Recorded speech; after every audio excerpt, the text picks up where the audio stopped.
It's an industry that I generally love. I have a passion for. I eat, sleep, I live for fitness. No, you need to be obsessed. You need to wake up, think about it. You need to go to bed, think about your clients, think about your progress, think about what you can do better. Genuinely, like, just be like patient and take your time. Like that is like, you've got to take it all in the right steps. You've got to nail what you do in person before you go online. I don't like to talk about fear. The fears is usually something that makes your worries real. You are listening to the Coaching Ignited show, where we bring you stories and insights from coaches, fitness professionals and industry experts to help you expand your business and reach your goals. If you're a new listener, thanks for joining us. My name is Alex Povey. You can subscribe to the podcast on all your favorite apps, including Spotify and iTunes. The Coaching Ignited movement is on a mission to help coaches and personal trainers increase their sales and reach their full potential. If you wanted to find out more, please head over to CoachingIgnited.com. And if you wanted to connect with us on social media, all the details can be found in the show notes. Now let's get into today's show. So this is episode 5 of the podcast. And today we've actually got our first female guest, which I'm super excited about. We've got Tori Gaynor. She's a personal trainer at Synergy Fitness in Barkingside down near London. She's built a loyal 10K following on Instagram, and she's just started vlogging as well, which I'm excited to talk about. So thank you so much for joining me here on the podcast, Tori. Really appreciate it. That's all right. You're good. My pleasure. So let's kick things off. Let's go back to the start. Like, what made you decide to become a personal trainer? That's what I like to ask everyone, first of all.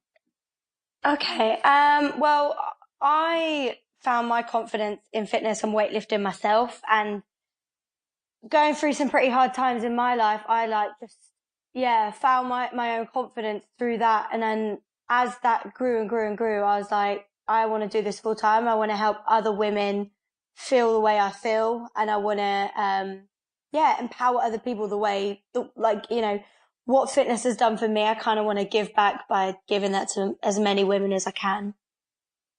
Awesome. Have you sort of have you picked a niche off the back of that? Then have you started to focus on a particular group of people that you're trying to help? Yeah, I mean, I went into it sort of being a bit open with who I was going to take on. I did take on a few guys at some point, but now I'm super now down on sort of like 20 to 30-year-old women that want to tone up, drop a bit of body fat, get body confident, look good in a bikini, kind of, your average girl that feels like she's got an average body. I want to take her to the next level where she feels sexy and confident and empowered. Yeah, so I'd say like around 20 to 30-year-old women. So did it start off a bit differently for you when you first started? Were you just taking on anybody and then it just changed over time? Like, how did it play out?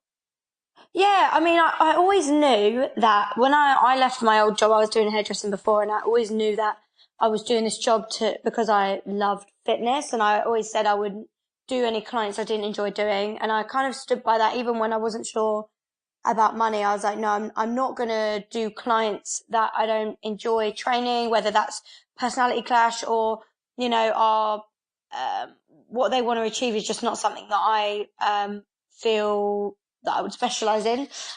So I would sort of turn away clients if I didn't feel that they were right for me, because I wanted, I wanted it to work. So if I'm happy and they're happy, then it will work. If we're not getting on or clicking, then I kind of knew that it wasn't going to be a relationship we could build with. But at the start, I would say, I did take on, looking back, I did take on a few people that I sort of didn't enjoy doing. And as time went on and I realized, this isn't for me, I would slowly sort of work my way away from those clients and really focus on nailing my social media towards specifically at women and not men, and at women with average bodies and not, just people that I really wanted to work with. Yeah, makes sense. Does that answer your question? Yeah, totally. I'm interested, like, when you've got a client that you're training and you're thinking, they're not really a good fit, like, is there a process? Is there like a way to kind of get out the situation in a nice way? How do you approach that? That's such a good question. What would I do? So I guess with some of them, I slowly fizzled it out. I guess that's a tough one. I don't really have a particular process. I guess I'm quite an upfront person, so Yeah, in the past I've said to someone like, I just don't think this is going to work, and I can refer you to another trainer that I feel would fit you better and would specialize in what you need a lot better. And then at that point I would kind of either pass that person's number on or wouldn't hear from them again. But yeah, I would sort of tell them that I just don't think that it's gonna work, and I wish them the best, and yeah, and hopefully they'll find someone else that's more suited for them. okay, Yeah, cool. So yeah. okay, cool. So let's talk about your client base and stuff, because you've got a healthy client base now. And then you started back in January, is that right? So Yeah, I started personal training at the beginning of the year. so how did you go about sort of growing that client base so quickly? Because you've got a really healthy business right now, and it seems to be ticking over really well. How did that grow so quickly? What did you do Thanks. on a day-to-day basis? Um, so I always made myself known in the gym. So like literally when I walk into the gym, I know it like pretty much, I'd say 70 to 80% of the people at the gym. It's quite a small gym, so it's quite family orientated. So I always made myself known. So, uh, where my gym's quite men orientated, it's quite a weightlifting gym. I figured that if they all kind of knew me, then I'd get referrals for their girlfriends or their wives. If they knew me and thought I was good at what I do. And then on a daily basis, I was really, really working on my social media. I'd say I got a decent amount of clients from social media.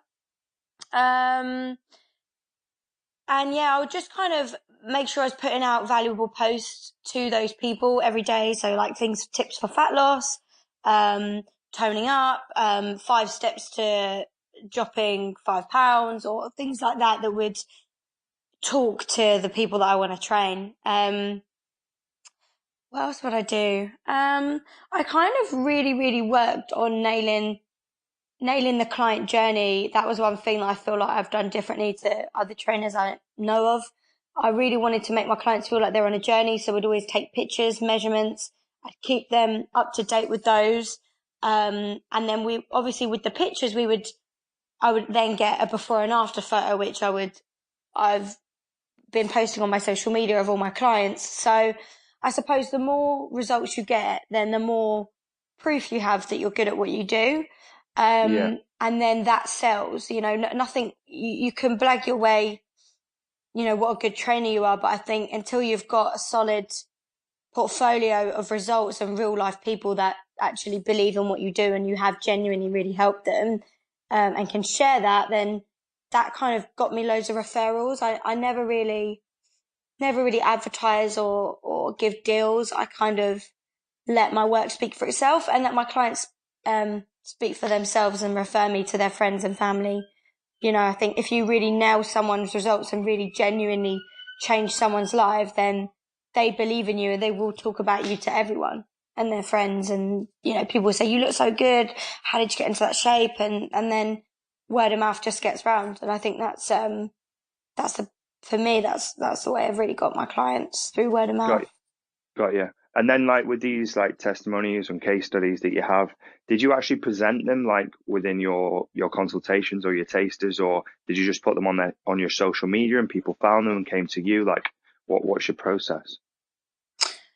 I'm in the process of putting them on my website and getting that up and running, but obviously in the beginning you don't have all these things set in place. And Yeah, where I kind of jumped into this, I'm learning as I go. I'm constantly like learning every day. So it was all kind of, yeah, do it as I go. So I didn't really have a portfolio I'd presented to them. I would just refer them to my social media and say, look, check out my page. They're all on there, my client stories, and then they can really go on there. And I always tell people to go on there because I'm like, you can get to know me on there. So we're sitting here for 5 minutes and I can sell you the dream. But if you go on my page and you're like, I really like what this girl does. I like her values. I like, she can do what she says she can do.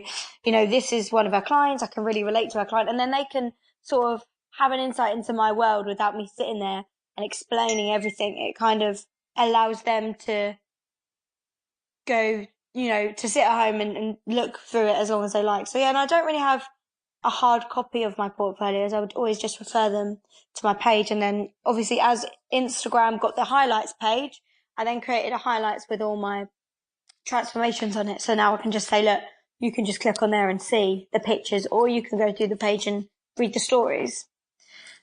But yeah. So do you direct everyone that you meet face to face in the gym to your social media? Is that how you've built like a relevant demographic on there? Yeah. What do you mean, the amount of people that are all from those my people area? that are following you, because obviously you need to post to people that are potentially going to be clients, right? And they must kind of be in that gym or close by. So how have you built like people that are close by? Have you literally just said, everyone that you meet, go to my social media, check it out, and built a following that way? Like, how have you developed it? I guess, like, most, to be fair, like 90% of my followers are from London, actually, which is quite good. But I suppose, I don't know, really. I feel like maybe tagging the locations is a good one. Tagging the gym, as in the location for the gym. Sometimes tagging the area. When I'm in London, I'll tag that. I'm not entirely sure. I suppose when I do tell people about my social media, then they tell their other friends. But yeah, surely not 10,000 people could be. Not sure. Yeah. Yeah, So good one. how long did it take you to build that account? Because that's a pretty good following. You've got great engagement. How long did it take you to build it? And like, was there a process behind it? Was it quite sporadic when you first started? Did you get more strategic with it and then start posting value? Like, how has it developed and how did it grow? So I originally, when I was younger, when I was about 15, I had like a really, really crazy, quirky style. Mm, And I used to post all of that. And that got me quite a big following. That got me my first 5,000. mm. Well, I did actually have a lot more than that, but then that kind of dropped as I stopped being that person that they were following, if that makes sense. So I did have, Right, yeah. So they left yeah, so because it wasn't consistent anymore. yeah, so I kind of just dropped that as Mm, I grew out of this style. So obviously my first 5,000 were the same kind of market, I suppose, because I had this quirky style. I'm sure that's like a page that young girls would follow. mm. So I feel like, that's where that come from. But then obviously as I changed my page to fitness, over the years, those people sort of become a bit irrelevant because they're following you for a fashion page, but you're doing something completely different. So the other sort of 5,000 people that I've built up since then, genuinely, it's just being consistent with your posts. Like, I remember watching Jade Katie, one of my inspirations on YouTube, and she was saying, your social media is like your second job, and it's so true. Like, I put as much love and effort and thought into my social media than I do in every other aspect of my life. And I think to a lot of people going through the process, people are like, you're obsessive or you don't stop posting. It really is 50% of my business, is thinking, how can I add value to people's lives? And then be consistent every single day. And I did a post every single day with a long caption, giving some form of value, whether that's fat loss tips, whether that's workout tips, whether that's a little bit about my background and my life, or a workout video idea, or, it's just being consistent and using hashtags, and location and things like that, and also constantly staying active. So liking and commenting on other people's posts that I like and, that Got you. inspire So me. being social Yeah, basically you've on got to just social get your media. name out there. Yeah, if the more you're on there, the more people will see your name and be like, oh, who's this? And click on your profile. And then, of course, if your content speaks to them, they will click follow. Yeah. And do these people reach out to you, DM you, or do you put offers up, or do you DM people? Like, how do you generate the business? Is it inward, or sort of is it outreach? Do you proactively go and find it? No, people will message me, and then I will then talk them through like what I do. So yeah, I don't really think I've reached out. I wouldn't message anyone directly and say, "Do you need my help?" I kind of I kind of just trusted myself and trusted the process and tried not to stress about clients. I really just tried to try and add as much value, and then I just believed that it would just come to me if I just relax and give out the right vibes. Got you. So you mentioned that you get inspiration from, is it Jade Katie? Jade Katie, yeah, she was one of my first like Insta girls that I followed when I started like getting into fitness. Awesome. Like, what do you find inspirational about her and her profile and stuff, and what do you like? And have you taken anything from her profile and tried to adopt those same type of things in your profiles?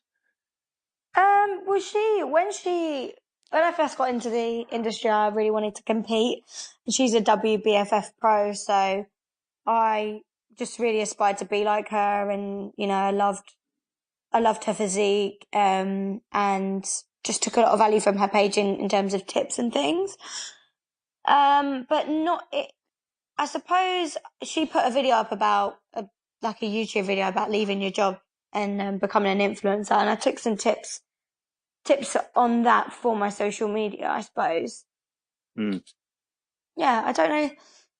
I think more just about talking to your ideal client. That's one thing that I just really focus on doing. To always talking Yeah, to that person yeah. I've that I want to noticed on help. your Instagram, it's very detailed. It's very like to the point. It's like exactly your demographic, who you help, and so you're basically trying to cut through the noise and niche down basically, so you can speak to a particular audience. Exactly. Like I always do like a little question. I'll be like, you know, something that will talk to a person. So the other day I posted one I just put confidence hit rock bottom question mark. And then that would talk to someone that is low in confidence, which, Mm. you know, anyone that comes to a personal trainer is most likely low in confidence. Do you know what I mean? So in their body anyway. So that therefore that speaks to someone and they're like, oh, okay, what's she got to say about that could help me? And it's just about being consistent with those posts and yeah. Sorry, I'm You kind of blabbling. just I go like off on one. no, it makes perfect sense. You're hitting those emotional points, which is what it's about, isn't it? Because you're trying to get through to people. You're trying to get them to hear your message, and Yeah, so you kind of need to put out the right messages in order to get that engagement. If it's 100%. too bland, if it's not polarizing enough, you're just not going to get Yeah. the attention. Like I do it the same with my ads. They're very like one-sided, or they're very like, ooh, can't really say that. But if you do Mm. that, people actually notice it, and it cuts through the noise, right? Yeah. Yeah, totally. And I think, sorry, I've lost my train of thought. What was I going to say? Um, It's okay. It's okay. We'll come back to that. But okay. let's talk about some other projects that you've got going on. I know you've got the YouTube. I know you're looking at online personal training. Talk to me about what you're excited about going forward. Okay, so moving forward, I started an online coaching business. I've like started talking about that a bit more on my page. Um, just so that obviously where I've got quite a big following and I don't really want to take too many more people on in the gym. I want to kind of take my business a bit more online, because Yeah. that's where I feel that everything is moving. So yeah, I'm doing online coaching, and that will be sort of like personal training just without seeing me one-to-one, face to face. That's meaning you can be anywhere in the UK and I can coach you through Skype. Um, I'm also going to be doing a fat loss guide that will hopefully be like ready by the end of the year. Ready for January, which will Mm. be like I'll sell on my website. And yeah, that's another thing. I'm getting my website up and running. So hopefully again, my goal is to just get everything done by the new year and go into the new year with a whole like next level to my business and my brand. And then also I've got a photo shoot coming up next week, which will be my photos for my website. So yeah, so it's all exciting. But yeah, I've kind of set myself a good few months to really just get it all done behind closed doors, and then, you know, get it up and running for Jan. I mean, let's dream for a second. What's the like ideal plan? Because you've got like these offline clients, right? Yeah. You're pretty busy. You don't really want to take on any more clients. Is the plan to shift more into online and spend more of your time and resources building the online programs, or is it still maintain the offline but then just layer in a little bit of online? What's the goal? I think ideally I'd like to drop my evenings at the gym and do more online stuff, and just do morning clients. I think that is a goal, is to do more online and be able to be more mobile. Yeah, I think that's definitely where I want to take it. I do love training people at the gym, so I wouldn't want to, that's not like something I'd want to ever get rid of entirely. But I think it's just a case of being able to spend more time, you know, doing other things and spending time with people I love, and get more me time and do more sort of stuff whenever and wherever I want it, kind of thing. And expand myself on. Yeah. I mean, do you think it's important, and it'd be great to get your views on this, about going into the industry and then building your offline client base before trying to go online? Because online's super competitive, right? And if you don't have a story, you don't have any case studies, you don't have any results, it's going to be very, very tough to get any clients, right? And so 100%. What's your views on building that offline client base first? Genuinely, like, just be like patient and take your time. Like that is like, you've got to take it all in the right steps. You've got to nail what you do in person before you go online. Because for me, like when you start off, you don't even know if you're good until you get results. You're like, you're kind of winging it. And that's what I was doing anyway. When I started, I was just like, I'm doing everything I think will work. And you never really know it's going to work with someone until you're like, shit, they've got really good results. The measurements have gone down. Yeah. Do you know what I mean? Yeah. You never really know you're good until you get results. That's the bottom line. You can know everything, but if you can't get a result for a person, then you're no good as a trainer. Do you know what I mean? So I think getting confident and knowing I'm actually decent at what I do. I can take this online, and I can trust that my advice that I give someone, they'll be able to do that without me there in person,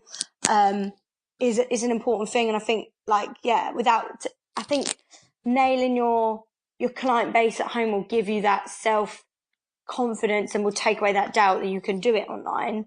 And also will give you some pictures to put some before and afters. So now when I'm promoting my online coaching, I'm using my photos from my in-house training. So I'll post a before and after picture with saying, you know, I'm taking, you know, what I've done to this client. You know, you can achieve this even though you will never see me face to face. So it kind of gives someone that proof that you do know what you're talking about. Definitely. You got to build in the trust and the credibility. 100%. Right? Yeah. And, definitely. I think you just take its time. Don't rush everything. You know, you can't do everything in a day. You need to nail what you've got on the ground and then be like, actually, you know, I've got enough. Now's the time. It's the right time to take it online. Yeah. Awesome. So let's talk about your YouTube, because you've got a YouTube channel and you've just started vlogging. Like, what was the thought process going into that? And why did you want to start doing it? I've always wanted to do vlogging. I love YouTube, and I love girls watching other people's lives, and I love hearing what other people have to say about fitness and lifestyle and how they're eating. And I always took so much value from YouTube. Like when I was in my old job, I would sit on my lunch break and watch YouTube video after YouTube video for a whole hour. Like I literally was obsessed. And I just kind of knew that I wanted to do that as well. But again, it never felt like the right time. So I got my camera. I took it in steps. I bought myself a really good camera. And that was my first investment. I spent £300 on that. And then I kind of didn't use it for ages. And I was just a bit too anxious to start because I didn't feel like it was the right time. And then I got my laptop, and then I kind of taken my time with it and let everything flow, in the way it should do. And I sort of decided once I get busy enough at work, you know, I've got a good amount of money coming in, I can sort of take a day off, like on Mondays, like today's Monday, I will spend the day doing things, you know, for my job that isn't training clients. And I thought, right, on Mondays I'm going to edit videos and get YouTube videos up for people. And now's the time. Now, with the ability to take Mondays off, I can do all these things now. Whereas before, you kind of take clients as and when you can do, and then you get sort of all your days get taken up with a few clients, if that makes sense. Yeah, so now totally. That makes sense. So yeah, it makes total sense. Do you feel a bit nervous when exposing yourself that much though? Because vlogging is you can edit it, right? But it's still you. Like, you're really exposing yourself, and it can sometimes feel a bit like, ooh, what are people going to think? Are they going to judge me? Like, what was your thought process going into it and doing those vlogs? What do you mean? What was my thought process? Like, what In was I terms worried of like, about? Or yeah, did you have those concerns? Were you thinking, should I do this? Should I not? Did you put it off? Because like a lot of people are going to be thinking, I can't do that. Like, what are people going to think about me? But like, what was your thought process? And you were like, fuck it, I'm going to do it. Well, I always knew that I was relatable, and I always knew that I have so much to say and share, and I know I can help and inspire people. So I want to reach as many people as I can. And I obviously I did think, what are people going to think of me? You know, are people locally that I know, or like, you know, like family, friends, and people that know you but don't know you, if you know what I mean, what are they going to think? Yeah. And am I really exposing myself to, I don't know, I think there's something a lot, it's not too scary to expose yourself to people you've never met and maybe will never meet. I think it's more, the fear for me was the people that know me, like, I don't know, my mum's friends that, you know, or people that know me from the gym, you know, knowing really deep stuff about me that I want to share with everyone, but wouldn't necessarily want people knowing that are going to see me, if that makes sense. So you really expose yourself and all your insecurities and things like that, to be relatable, and you have to expose yourself to be relatable and to be different. But I think it's the fear of being judged by people that do know you.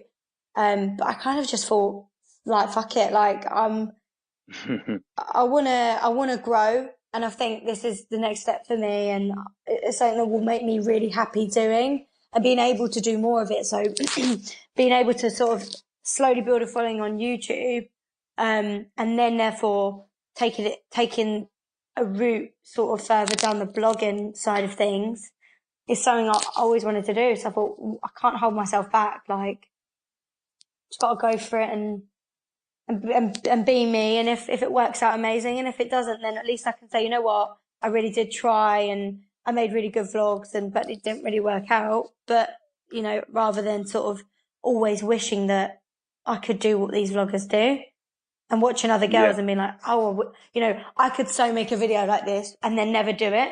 So I thought, if they can start off with 0 following and get millions of followers, then I can do exactly the same. Like, they didn't get a gift. They worked on it, and they also started with 0 followers. So I love possible. that mindset.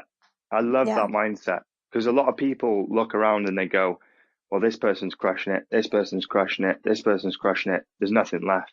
But that's bullshit. Like, there's enough if other people in people this are world crushing to it, go around. Yeah, if other people are crushing it, it means that you can actually crush it as well. Yeah, like totally. If loads of other people are making loads of money, it means you can do it. If loads of other people are healthy, it means you can be healthy. Like, someone else can do something, why can't you do it, right? Obviously, there's going to be limitations, looks, connections, all those sorts of things, right? But generally speaking, you've just got just as much chance as anyone else doing it. And I love 100%. That mindset. I absolutely love it. Oh, yeah, no, I totally agree. So we're just going to draw things to an end now, because I know you've got other things you need to crack on with today. But is there any sort of final words that you want to give to the listeners, or even just any advice to like personal trainers coming in the industry? They're not really sure what to do or build a client base, just anything that would help anyone in the fitness industry.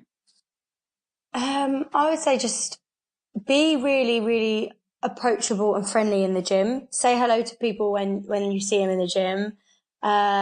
Get to know people's names, and then, the next time you meet them, greet them with their name. Just make yourself really approachable on social media as well, and in person. Just really open yourself up, because I think, especially if you've got a lot of guy listeners, I know being a woman, I think you can be a little bit more approachable to women, or to people in some respects. I think men can be a little bit intimidating if you've got a really amazing physique and you're really big. And I think a lot of the time guys will post on their social media page, pictures of them topless and looking a little bit intimidating. I would say maybe tone the intimidating stuff kind of down, and just make yourself really nice, nice and friendly to people. Because I think just make yourself a lot more approachable and be as friendly as you can be, and then people will just resonate towards you. Awesome. Clients. Awesome. Thank you so much, Tori. I really appreciate it. That's We're going to put Thanks for having me. You're welcome. We're going to put some links in the description to your social media, your website and stuff. But if people wanted to find you, where can they find you? On Instagram, I'm Tori Gaynor, at Tori Gaynor Fitness. So yeah, I think you can just type in Tori Gaynor and it should come up. Okay, cool. Well, we'll direct everyone there. I hope you enjoy the rest of your day. I want to thank you so much for coming on the podcast. I'm super, super grateful. And keep on doing what you're doing. I hope everything goes well. Thanks for tuning into the show. I hope you enjoyed it, guys. If you did, head over to your favorite app and leave us a short review. I'd really appreciate that. And if you wanted to learn more about our products and services, head over to CoachingIgnited.com. And if you wanted an awesome website built for your coaching business, head over to our partner company, SavectaMedia.com. That's all from me. See you soon.